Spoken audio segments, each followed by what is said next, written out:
Amiina al-Mufti basaasadii Carbeed ee Mossad ugu caansanay. Hordhac. Marmar ayaa uu sirdoonka Israa'iil ku guulaystaa in uu helo basaasiin Carbeed oo uga dhex shaqeeya dalalka iyo dadyowga Carabta ah, gaar ahaan Falastiiniyiinta oo ay xog joogto ah uga baahan yihiin iyo dalalka ku xeeran ee Masar, Suuriya iyo Urdun. Buuggani waxa uu ka warramayaa Amiina al-Mufti oo ahayd gabadh Carbeed oo kaalmaha hore kaga jirta liiska dadkaas Carbeed ee laga dhigay basaasiinta Yuhuudda u adeega. Waa noloshii qoyskeeda iyo koritaankeedii carruurnimo, xidhiidhkii jacayl ee cadaawadda koowaad ugu beeray Carabta, jidkii hallowga ee Amiina ku hoggaamiyey basaasnimada, guurkii Yuhuudiga iyo sida ay dhimashadiisii dariiqa ugu jeexday basaasnimadeeda. Amiina waxa ay guursatay wiil Yuhuudi ah, diinta Yuhuudda ayaa ay qaadatay, magaceedana waxa ay u beddeshay Ani Moshe. Waxa ay gashay basaasnimo ka dhan ah Falastiiniyiinta oo ay u arkaysay in ay tahay argoosi ay kaga argoosanayso wiil Falastiini ahaa oo jacayl carruurnimo kaga baxay, iyo dalka Suuriya oo soo riday diyaarad dagaal oo uu waday saygeedii Yuhuudiga ahaa. Colaadan isbarkan ayaa keentay in ay dagaal arxan darro ah la gasho Falastiiniyiinta. Waxa uu buuggu soo bandhigayaa xirfadda iyo tayada sirdoonka Falastiiniyiinta, fashilintii basaasnimada iyo xeeladii yaabka badnayd ee loo maray, ciqaabtii iyo baadhistii lagu ogaaday basaasnimadeeda. Amiina al-Mufti waxa ay ka mid tahay basaasiinta ugu caansan ee ay Mossad ka shaqaalaysay Carabta, magac fiican iyo soo dhoweyne kala kulantay Yuhuudda oo u bogay daacadnimada ay ugu shaqaysay iyo culayska xogaha ay u soo xaraysay, oo badbaadisay nafo badan oo Yuhuud ah. Sababna u noqday in laga hortago howlgallo ay qaarkood hubaal ahayd in ay dhaawac gaadhsiin lahaayeen ammaanka Israa'iil. Waxa aanay ku mutaysatay maamuus gaadhsiiyey in magaceeda lagu daro taalada halyeeyada Mossad lagu qoro. Waa dhacdooyin run ah oo qaarkood u dhadhamayaan qaab aanay hore maskaxdu u sawiran karin, sida ay u dhici karaan arrimo noocaas ahi. Sida uu qoraaga buugga Amiina al-Mufti Fariid al-Falluuji ku tilmaamay, waa gabadh qurux aanay dhaayaha raggu ka jeedsan karin, loo dhammeeyey, oo ku darsatay uddooni joog iyo jidhba leh. Waxaa u sii dheeraa maskax badnaan iyo faham aad u heer sarreeya. Tilmaamahaas oo ay yar tahay cid ay isu raacdo ayaa iyada u suurtogeliyey in ay dhex gasho ururada hubaysan ee Falastiiniyiinta ee xarumahoodu ahaayeen dalka Lubnaan, gaar ahaan Beyruut iyo koonfurta dalka Lubnaan. Waxa ay gaadhay xafiiska hoggaamiyihii Falastiiniyiinta Yaasir Carafaat oo ay ka heshay soo dhoweyn albaabadiisu u wada furan yihiin iyo in uu siiyo dukumanti rasmi ah oo ay ku dhex mari karto, kuna dhex geli karto Falastiiniyiinta iyo hay-adaha kala duwan ee ururada Falastiiniyiinta, iyada oo sheeganaysa dhakhtar tabarruc ugu yimid wax u qabashada walaalaha dhibban. Sheekadani waxa ay si fiican inoo baraysaa qayb ka mid ah loolanka adag ee u dhexeeya Falastiiniyiinta iyo Israa'iil, oo laga yaabo in dad badani aanay xog sidan u sii dhaadhacsan ka haynin. Marka laga reebo in ay og yihiin dad rayid ah oo dhulkoodii la qaatay, kuwaas oo doonaya in ay dhagaxtuur ku soo ceshadaan xaqooda. Waxaa kale oo laga baranayaa duruus la xidhiidha cilmi nafsiga iyo shakhsiyadda cajiibka ah ee dadku sida ay u noocyo badan tahay. Tusaale ahaan, qoraa Fariid al-Falluuji waxa uu shakhsiyadda Amiina inoo barayaa in ay tahay mid yaab badan oo isburinaysa, taas oo inoo caddaynaysa in nafta aadamuhu ay weligeedba tahay wax in la wada fahmaa ay adag tahay. Waana sababta uu ugu hungoobo qofka aan faham ka haysan shakhsiyadda dadka iyo sida ay u adag tahay barashada noocyadeeda, ama in aadamuhu aanu inta badan lahayn qofnimo run ah oo loogu soo hagaago, balse ay tahay in wax kasta laga fisho.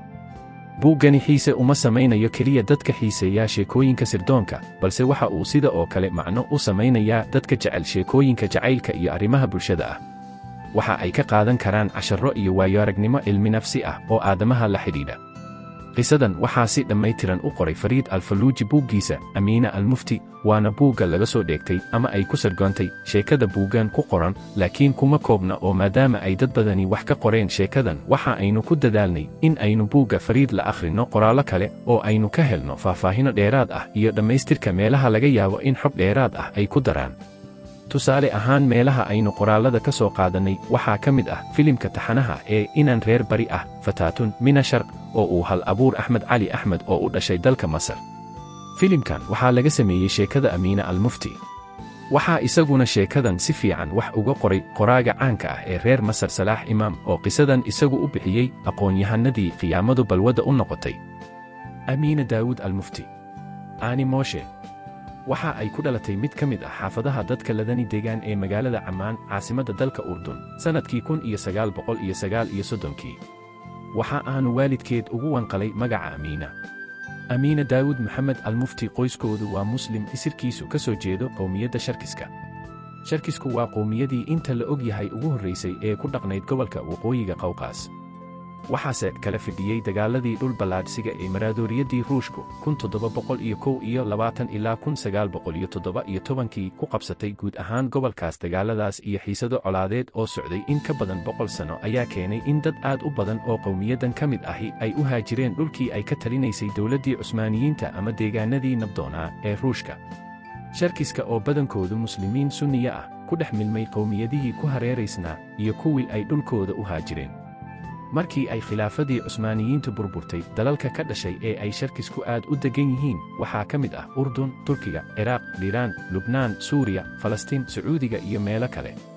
iyada oo qolo kastaa dalka ay ku dhaqan tahay ku dhex milantay luuqad ahaan iyo jinsiyad ahaan, haddana waxaa jira dhaqan guud oo weli ka sii dhexeeya. awoowayaashood ayaa sannado badan ka hor u haajiray dhulka Urdun oo inta ay la qabsadeen nolosha iyo deegaanka kuna dhex milmeen bulshada dalka ay meel sare ka gaadheen siyaasadda iyo dhaqaalahaba. aabbaheed waxa uu ahaa maalqabeen ka ganacsada dahabka, adeerkeed waxa uu ahaa jenaraal ka tirsan ciidamada boqortooyada Urdun, hooyadeedna waxa ay ahayd marwo waxbaratay oo afar af si fiican ugu hadasha, xidhiidho aad u adagna la leh marwooyinka bulshada dabaqada sare ee dalka Urdun.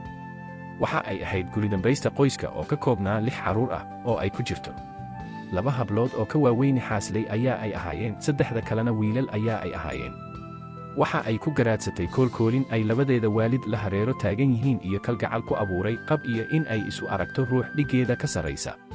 codsigeedu waxa uu ahaa amar, qasriga qoyskoodana waxa ay ka ahayd muraayad la daawado oo qosolkeeda iyo codkeedaba labada waalid ku raaxaystaan. waxbarashadii dugsiga sare ee Amiina waxa ay ula kowsatay gabadhnimo buuxda, barwaaqo ku kor dhabankeedu labeen leeyahay ah oo quruxda Rabbi u dhaliyey uu ugu daray garaad iyo fariidnimo ruux eray ay isdhaafsadaan qirayo. laakiin dabeecad aan iyada oo kale laga fileen ayaa u dheeray. inkasta oo aanay gurigooda dhanna u dhaafin, haddana waxa ay la kacaantay nacayb xad dhaaf ah iyo ka santaag badan oo ay u hayso dhaqanka qoyskeeda ee dhowrsoon. waxa ay si joogto ah u yesi jirtay dhaqanka Carabta oo ay u arkaysay in uu xidhxidhan yahay. riyada keliya ee ay leedahay iyo hadalhaynteeda ugu badani waxa ay ahayd jacayl iyo dhaqan furfuran. Amiina waxa ay haasaawe isku barteen wiil asalkiisu Falastiini yahay oo reer Urdun ah. jacayl aan xuduud lahayn ayaa ay wiilkan u qaaday, laakiin waa ay ku hungowday markii xilli uu qalbigeeda god weyn ku yeeshay uu si kedis ah uga gaabsaday. waayihii adkaa ee nafteeda ka soo gaadhay caashaqaas gudhay waxaa ku sii xumeeyey duruufaha ay ku jirtay ee ka dhashay isgedgediga abuurka ah ee kala guurka koritaanka carruurnimada iyo gashaantinimada iyo sida oo kale marxaladda kala guurka ah ee u dhexaysay dhaqankii dhowrsoonaa ee lagu soo koriyey iyo nolosha furfuran ee ay ku riyooto. wiilkani kama uu tegin uun Amiina ee waxa uu uga daldoorsaday inandadeeda ah balse deganaanshiyo dheer. maalin maalmaha ka mid ah ayaa iyada oo warmoog ah ay heshay warqad ka nixisay, ama aynu odhan karno waxa ay noqotay warqaddii nolosheeda iyo mustaqbalkeedaba beddeshay. waa Basaam oo u sheegaya in uu kaga baxay haasaawihii iyo jacaylkii, weliba kama uu tegin uun ee aflagaado iyo erayo weerar ah ayaa uu ugu soo qoray warqadda. waxa aad tahay danaysato, kibir badan, si fudud isaga cadhoota oo dabeecad bahal ah leh. waa suurtagal in ay ahayd qofkaas uu sheegay Basaam, laakiin naxariis darro ayaa ay ahayd in uu isugu daro ka tegis iyo hadalladaas qalafsan. waxa uu farta ku fiiqay meelaha ay barbaarinteedu ka qaldan tahay iyo sida qaldan ee ay nolosha u fahansantay. Amiina maadaama oo ay wiilkan Basaam jacayl aad u xoog badan u qabtay, gaabsiga kaga yimi iyo hadallada uu quudhayba waxa ay ku rideen dhakafaar iyo u qaadan waa gilgilay qalbigeedii yaraa. waxaa markiiba ku abuurmay dareen faraya in ay argoosato.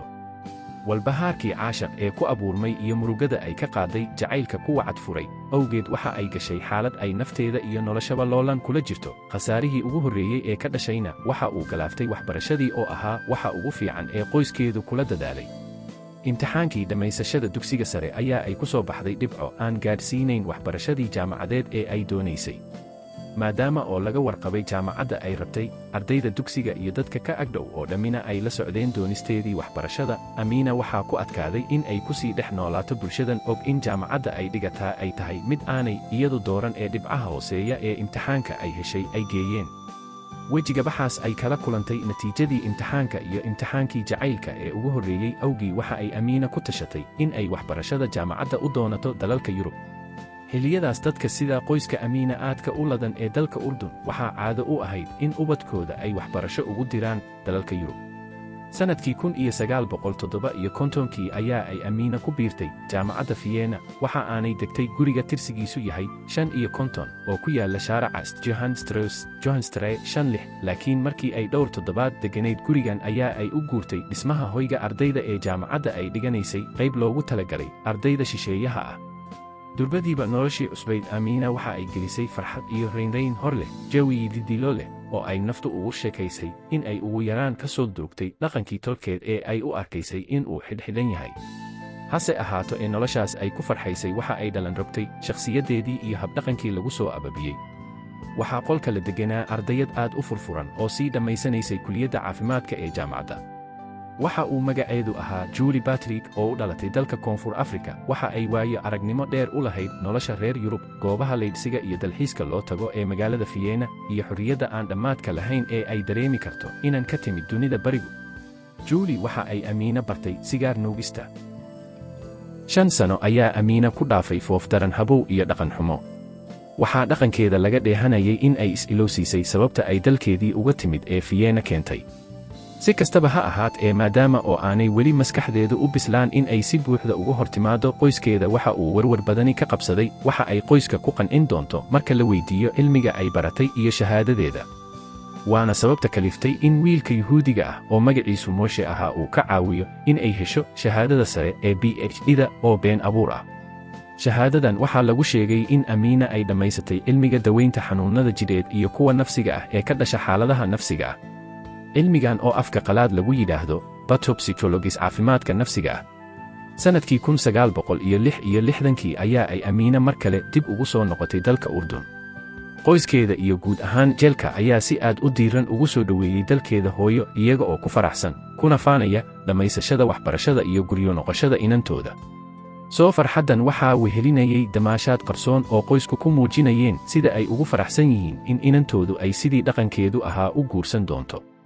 4 looma kaadinba ee waxaa markiiba laga codsaday in ay oggolaato guurka ina adeerkeed. laakiin waxa ay dalbatay in wakhti la siiyo si ay fursad ugu hesho rumaynta riyadeeda ahayd in ay magaalada Cumaan ka furato isbitaal u gaar ah. hawlihii diiwaangelinta isbitaalka iyo ruqsad u heliddiisu uma ay dhammaystirmin sidii ay filaysay. bilowgii si fiican ayaa ay hawshu ugu socotay, ka hor intii aanu khilaaf kedis ahi ka dhex qarxay Amiina iyo xoghayaha joogtada ah ee wasaaradda caafimaadka dalka Urdun, oo ahaa mas'uulka ay shaqadiisa ka mid tahay ruqsadsiinta isbitaalada. Amiina cabashadeeda mas'uulkan ka dhanka ah waxa ay gaadhsiisay wasiirka caafimaadka oo si aad u heer sarraysa u soo dhoweeyey una muujiyey in uu muhiimad weyn siinayo cabashadeeda. wasiirku waxa uu soo saaray amar uu ku dalbanayo in dhaqso loo baadho sababta keeni karta in xoghayaha joogtada ah ee wasaaraddiisu caqabad ku noqdo howlaha ay waday muwaadina doonaysa in ay dalkeeda uga faa'iidayso cilmiga ay soo baratay oo weliba baahi loo qabo. nasiib xumadeeda koowaad waxa ay bilaabatay markii guddi sharci oo la horgeeyo shahaadooyinka caafimaadku ay shaki ka muujisay sax ahaanshaha shahaadada PhD-da ah ee ay sidato. guddidan oo ay shaqadoodu tahay in ay hubiyaan shahaado kasta oo uu sito qofka doonaya in uu ku shaqeeyo caafimaadka, ayaa ka codsaday in ay dib ugu noqoto Vienna oo ay jaamacadda ka soo caddayso runnimada shahaadada. Amiina waxa ay og tahay runta ah in aanay shahaadadani run ahayn, sidaa awgeed iyada oo ka cabsi qabta in ceebteedu bannaanka u soo baxdo, iyada iyo qoyskeedana fadeexadii ku dhacdo, waxa ay dhaqso u aqbashay dalabkii guddiga. iyada oo cabsi badani hadhaysay ayaanay dib ugu safartay dalka Ustari. waxa ay dhaqso ula xidhiidhay Moshe oo isaguna boholyow caashaq la golongolsanaa intii ay ka maqnayd. Amiina markan ay la xidhiidhaysay Moshe waxa ay ahayd sannadkii 1967, bil Amaara waxa ay ku beegnayd xilligii Carabta lagu jebiyey dagaalkii iyaga iyo Yuhuudda oo ay cadhada dadka Carbeed u qabaan Yuhuuddu halkii ugu sarraysay maraysay. laakiin iyada taasi waxba kama ay beddelin, si aan gabasho iyo khajilaad midna ku keenin ayaa ay u raadisay jacaylkeedii. cadho iyo nacayb ay Carabta u qabto ayaa ay dhaansanayd oo may arki karayn cid isirkaas ku abtirsata. maalin maalmaha ka mid ah oo uu barafkii bisha 12 daayo ayaa Moshe oo la socday uu si kedis ah u joojiyey intii aanay ka tallaabin biriish qori ka samaysan oo barisamaad dhex mari jiray magaalada Vienna. inta uu ka soo horjeestay ayaa uu si dareen leh ugu yidhi, Amiina may guursanaysaa? kama ay fikirin ee inta ay habsiisay ayaa iyada oo laabta ugu haysa waxa ay dhaqso ugu jawaabtay, Mosheegii aan jeclaayow. iminkaba qoys baynu nahay, qaali si xushmad leh, laakiin go'aamini ku ladhan tahay, ayaa ugu jawaabay, guur rasmi ah oo macbadka ka dhaca ayaa aan rabaa. Sidaas ayaa ay ku oggolaatay guurka Mooshe oo weliba u dhaca hab waafaqsan diinta Yuhuudda. Waxa uu guurku ka dhacay macbadka Shimot oo ay Yuhuuddu ku lahayd magaalada Vienna. Amiina guurkeeda awgii waxa ay magaceedii carbeed u beddeshay Aani oo ah magac Yuhuuddu la baxdo. Waxa ay noqonaysaa Aani Mooshe Biraad oo ah magaceeda cusub oo la raaciyey abtirsiintii Yuhuudiga ay guursatay. Guri cusub oo aad u qurux badan ayaa ay magaalada Vienna ka degeen qoyskii cusbaa ee Aani iyo Mooshe. Waxa uu ahaa guri ku yaalla mid ka mid ah cidhifyada magaalada oo cagaarka dhulka bannaan ee aadka u ballaadhan iyo dhirta kaynta u eeg ee ku xeeran ay aragtidooda naftu ku raaxaysanayso marka aanay sida Amiina sas ka qabin cidhibta ay yeelan karaan ficiladeeda foosha xumi. Kurtinkii ay aragto iyo jabaqdii baxdaaba waxa ay u ahaayeen cadow ku soo maqan. Waxa ay aamintay in sirdoonka carabtu haddii uu warkeeda ogaado uu qaarajin doono. Taas ayaa ku noqotay sas ay xitaa dharaarta cad ku riyooto. Waxa ay gaadhay heer ay ka baqato in ay baxdo iyada oo aan gaadhi wadan ama kelideed ah oo aan Mooshe ka haysan. Hurdada oo ay habeenkii ka boodo cabsida ay ku seexatay darteed iyo marmarka qaarkood oo uu Mooshe hurdada ka toosiyo marka uu adkaysan waayo oohinta ay hurdada dhexdeeda iyada oo aan is ogeyn cabsi la ooyeyso. Marar badanna iyada oo soo jeeda ayaabay sawiratay humaaga ruux carbeed oo inta uu gudaha u soo galay qolkeeda hurdada baastoolad madaxa ka saaray. Xagaagii sanadkii 1972 ayaa Amiina oo haatan muddo ku soo jirtay duruufahan qallafsan waxa ay maalin maalmaha ka mid ah si kedis ah wargeys ay akhriyeysay uga aragtay codsi ay dowladda Israa'iil ku dalbanayso in dadka Yuhuudda ah ee dalalka Yurub degani ay Israa'iil u soo guuraan oo weliba si tabarruc ah uga mid noqdaan ciidamada difaaca dowladda Yuhuudda. Waxa uu ogeysiisku sheegay in dhalinyarada Yuhuudda Yurub ka midka ah ee dalabkan aqbala la siin doono mushahar aad u sarreeya iyo weliba xuquuq kale oo tiro badan. Farxad ayaa ay iskala garan weyday, weji xumadii ay cabsida haysaa ku beertay iyo culayskii nafsiga ahaa ee saarnaa ayaa mar keliya ka duulay. Waxa ay aamintay in ay heshay xalkii ugu habboonaa ee ay ku soo afjari kari lahayd xaaladdeeda foosha xun ee cabsidii farxad oo dhan ka qaaday. Ogeysiiskaas ay akhriday Amiina waxa uu mar keliya beddelay xaaladdaas ay ku jirtay, rayn hor leh ayaa ku abuurantay. Waxaa gashay rajo ah in nolol cusub oo farxad leh ay iyada iyo Mooshe ka bilaabi karaan Israa'iil. Iyada oo aan weli saygeeda Mooshe ku qancin ayaanay siiba bilowday in ay ku riyooto iyada oo Israa'iil u guurtay oo nolol aad u sarraysa iyo farxad ku raaxaysanaysa. Maalintaas ayaa ay bilowday in ay saygeeda ku qanciso in ay u guuraan Israa'iil. In uu heli doono baasaboor Israa'iili ah, guri ay isaga iyo iyadu ku wada noolaadaan iyo cabsida dishootay oo inta ay ka guurtay aan waaqeed dib ugu soo noqon ayaa ay sawiranaysay. Mooshe oo markaas rajo fiican ka qabay in uu shaqo ka bilaabo mid ka mid ah shirkadaha duulimaadyada madaniga ah ayaa markii hore si aad ah uga hor yimid talada Amiina ee ah in Israa'iil loo guuro. Waxa uu u sheegay in aanu weli si buuxda u dhammaan dagaalkii Carabta iyo Yuhuuddu, isla markaana aanay dhammaan weligeedna dhammaanayn cabsida laga qabo in marka dambe colaado dhulkan ka dhaco. Inta uu jiro dhul la haysto iyo shucuubta carbeed oo dhulkooda doonaysa, dagaalkaasi waa uu soconayaa. Baryo aanay habeen iyo maalin kala joojinayn oo hadba inta ay u soo tamar qaadato ay dhan kale kaga imaanayso Mooshe si ay ugu qanciso aragtideeda ayaa ku dhammaatay in Mooshe uu beddelo go'aankiisii diidmada ahaa. Safaaradda Israa'iil ee Vienna ku taalay ayaa uu Mooshe tegay si uu ugu xareeyo waraaqihiisa caddaynta shaqo isaga oo doonaya in uu ka faa'iidaysto baaqa Israa'iil ka soo baxay ee ahaa in dhulka dib loogu soo noqdo. Bishii 1972 ayaa ay Amiina iyo odaygeeda Mooshe duulimaad diyaaradda Alcaal ee Israa'iil ah waxa ay ugu soo safreen Israa'iil. Soo dhoweyn aad u diiran ayaa uu lamaanahani kala kulmay Israa'iil, weliba si gaar ah ayaa loo soo dhoweeyey Aani Mooshe oo dabcan in ay Carabiyad tahay uu Mooshe hore u sii caddeeyey. Soo dhoweynta ay lamaahani kala kulmeen gegida diyaaradaha ee Lod waxa ay yaab iyo u qaadan waa ku noqotay Mooshe. Marbaabu ku sigtay in uu u qaato in xaaskiisu ay tahay qof aad muhiim uga ahayd dalkeedii ama ugu yaraan shakhsiyadeeda la yaqaana. Mooshe waxa uu farxad la muusooday markii ay isaga iyo xaaskiisa indhahoodu isku dhaceen oo uu ka dheehday farxad aan la soo koobi karin in ay qabto. Mooshe iyo xaaskiisa Amiina waxa ay degeen guri cusub oo ay dowladdu u sii diyaarisay. Waxa uu ahaa guri ka samaysnaa loox u eeg looxa ay ka samaysan yihiin guryaha yaryar ee miyiga Ingiriiska ka dhisani waxa aanu ku yaalay magaalada Rishon LeZion.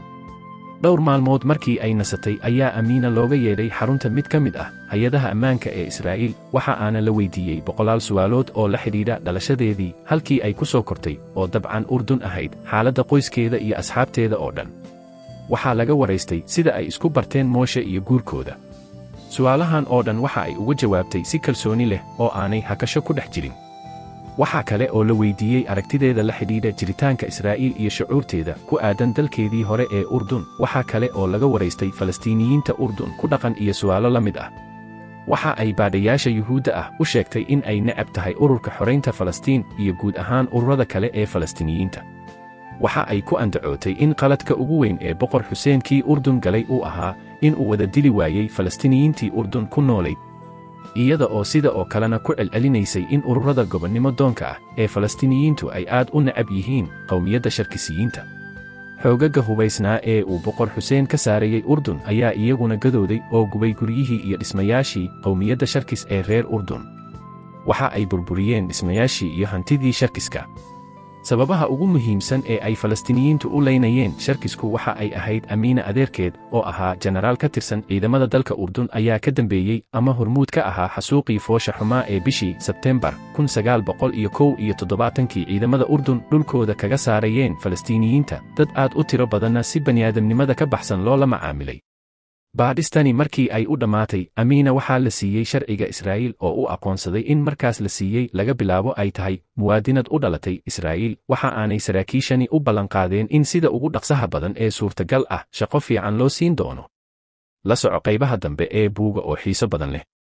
Waad ku mahadsan tahay inaad kanaalkan soo booqatay. Ka mid noqo asxaabta buug maqal ku xidhan.